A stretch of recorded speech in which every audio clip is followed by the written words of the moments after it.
اس لیے عمران خان کو ملنے والی اطلاعات انٹیلیجنس اپنے مفاد میں مینیپولیٹڈ اور ہم مینیپولیٹڈ ہوئے، یعنی فیض حمید نے انٹیلیجنس وہی عمران خان کو دیتا جو اس کے مفاد میں ہوتی تھی۔ زلفی کے کہنے کا مطلب ہے باجوہ اور عمران خان میں لڑائی بھی فیض حمید نے کرائی۔ اب یہاں پہ ان باتوں سے تو یہی لگ رہا ہے نا کہ فیض حمید جو ہے وہ ان دونوں کی لڑائی کرانا چاہتا تھا اور جنرل باجوہ کو فارغ کروا کر ان کی جگہ پر خود بیٹھنا چاہتا تھا، اور وہ یہ سمجھتا تھا کہ عمران خان وزیر اعظم ہے، اس کے پاس پاور ہے، وہ باجوہ کو فارغ کر سکتا ہے اور باجوہ کو فارغ کر کے مجھے بٹھا سکتا ہے۔ تو انفارمیشن وہ وہی پاس کرتا تھا عمران خان صاحب کے آفس کو یا عمران خان کو، جو جنرل فیض کے مفاد میں ہوتی تھی، اور جب اس کے مفاد میں صرف ہوگی تو وہ وزیر اعظم کے مفاد میں نہیں ہوگی، عمران خان کے مفاد میں نہیں ہوگی۔ دیکھیں جب یہ ساری چیزیں تب کہی جاتی تھی تب پی ٹی آئی والے مانتے نہیں تھے، وہ کہتے تھے کہ ایک پیج پر ہے، کہا جاتا تھا کہ جنرل فیض سارا کچھ یہ آرمی چیف بننے کے لیے کر رہا ہے، اس ملک کی تباہی کے پیچھے جتنی چیزیں ہیں اس کا سرا صرف ایک چیز سے ملتا ہے کہ جنرل فیض آرمی چیف بننا چاہتا ہے، چاہے وہ کابل ہو، چاہے وہ دھرنا ہو اسلام آباد فیض آباد والا، کوئی بھی چیز اٹھا کر دیکھ لیں، چاہے نواز شریف اور اس کی بیٹی کو سزا دلانا ہو، چاہے شوکت عزیز صدیقی کو نکالنا ہو، چاہے پناما کیس ہو، کسی بھی چیز کو اٹھا کر دیکھ لیں، اس کے پیچھے نظر یہی آتا تھا کہ جنرل صاحب جو ہے اگلے 10 سال کا پلان بنا کر بیٹھے ہیں اور وہ 10 سال تک حکومت کرنا چاہتے ہیں، لیکن اس وقت ہماری کوئی نہیں مانتا تھا، لیکن آج اپنے منہ سے مان رہے ہیں، وقت کی بات ہے۔ آگے چلتے ہیں دوستو، آج صبح آپ کو بتایا تھا کہ مظاہر نقوی کے خلاف سپریم جوڈیشنل کونسل میں کاروائی چل رہی ہے، اہم پیش رفت ہوئی ہے اور نقوی کے خلاف 2 تگڑی جائیدادوں کی تفصیلات آج 3 بجے طلب کر لی گئی ہے۔ کونسل نے متعلقہ افسران ریکارڈ سمیت مظاہر نقوی کے خلاف پیش ہونے کا حکم دیا تھا، جب مظاہر نقوی جانتا تھا کہ ایک بار کاروائی کا آغاز ہو گیا تو پھر روکنا مشکل ہو جائے گا، پھر راہ اختیار بھی نہیں کر پائے گا، یعنی استعفیٰ بھی نہیں دے پائے گا اور ڈیل بھی نہیں مل پائے گی، اسی لیے ابھی سے کاروائی شروع نہیں ہونے دینا چاہتا تھا۔ کاروائی سے پہلے ہی مظاہر نقوی نے سپریم کورٹ میں سپریم جوڈیشنل کونسل کے نوٹس کو چیلنج کر دیا۔ موصوف کہتے ہیں کہ میرے خلاف شروع کی گئی مہم عدلیہ پر حملہ ہے۔ کمال ہو گیا جناب، کہ مطلب ایک جج سے اس کے پراپرٹی کے بارے میں، اس کی جائیداد کے بارے میں پوچھنا جو ہے وہ عدلیہ پر حملہ ہے۔ کمال ہو گیا، کمال کمال کمال۔ بٹ اینی ہاؤ، کونسل نے میرے اعتراضات طے کیے بغیر آندہ کاروائی کا نوٹس بھیجا ہے اور سپریم جوڈیشن کونسل نے 27 اکتوبر کو پریس ریلیز کر کے میرے بنیادی حقوق کی خلاف ورزی کی ہے، یعنی ججوں پر الزام لگا دیا ہے کہ انہوں نے خلاف ورزی کی ہے۔ اب یہاں پر ایک جج جس کی جائیداد کے بارے میں سوال کیے جا رہے ہیں، وہ ان سوالوں کے جواب دینے کے بجائے الٹا ججوں پر ہی الزامات لگا رہا ہے۔ یہاں پر جسٹس قاضی فیصل یاد آ گئے جب ان کو تمام عدلیہ نے مل کر نکڑ پر لگانے کی کوشش کی، کارنر کرنے کی کوشش کی اور کہا جی کہ آپ دیں حساب کتاب، جب سے پاکستان بنا ہے تو اس شریف انسان نے سارا حساب کتاب دیا تھا، ججوں پر الزام بھی لگایا تھا، لیکن یہاں پر الٹ ہو رہا ہے۔ الٹ کیوں ہو رہا ہے وہ آپ کو آخر میں بتاتے ہیں۔ اچھی خیر، ایک اور دلچسپ بات یہ ہے کہ مصروف نے جو وکیل ہائر کیے ہیں وہ پاکستان کے مہنگے ترین چوٹی کے وکیل ہیں، ان میں مہدوم علی خان، خواجہ حارث، لطیف کھوسہ، بریسٹر علی ظفر شامل ہیں۔ سوال تو یہ بھی ہے کہ ان وکلاء کی مہنگی فیس کہاں سے ادا ہوگی؟ بات تو بہت بڑی ہے کہ جناب یہ جو وکیل آپ نے ہائر کر لی ہیں، اتنے بڑے بڑے وکیلوں کی فیسیں کہاں دیں گے؟ اب آپ اسی پہ لے لیں، میں تو کہہ رہا ہوں باقی ساری چیزیں چھوڑ کے تو ان وکیلوں کی جو جج ہے نا، جو کیس جہاں چلے گا، جہاں پہ لوگ وہ کہیں گے جی تسی یہ جائیداد ساری چھڑ دو،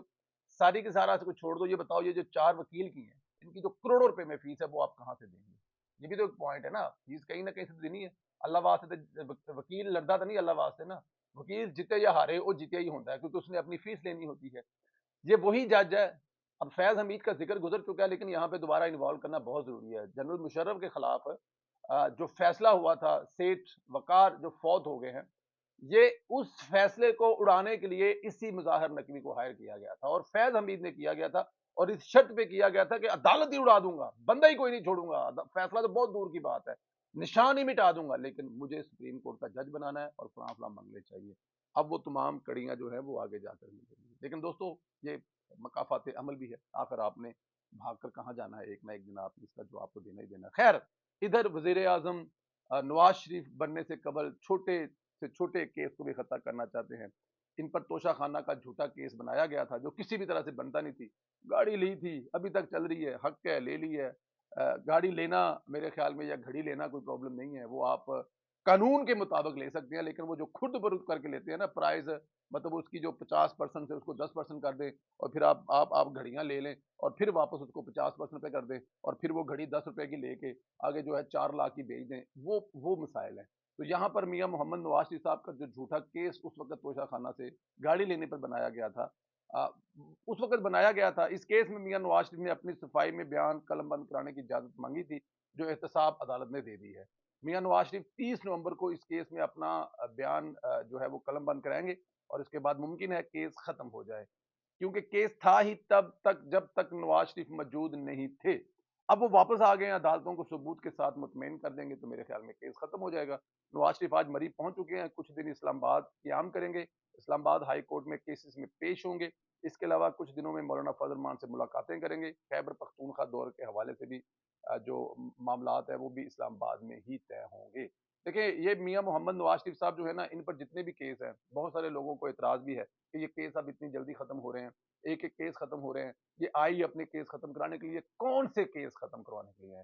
وہ کیس جو اس وقت جھوٹے ترین کیس بنائے گئے تھے، صرف اور صرف اس لیے کہ نواز شریف کا ترقی کرتا ہوا ملک جو ہے وہ رک جائے، لوگوں کو روزگار ملنا رک جائے، لوگوں کو بجلی گیس مہنگی ملے، دہشت گردی میں اضافہ ہو، اور پھر وہ ایک لاڈلے کو لا کے بٹھا دیں۔ اس لیے جو نواز شریف پر کیس بنائے تھے، تو میرے خیال میں وہ کیس،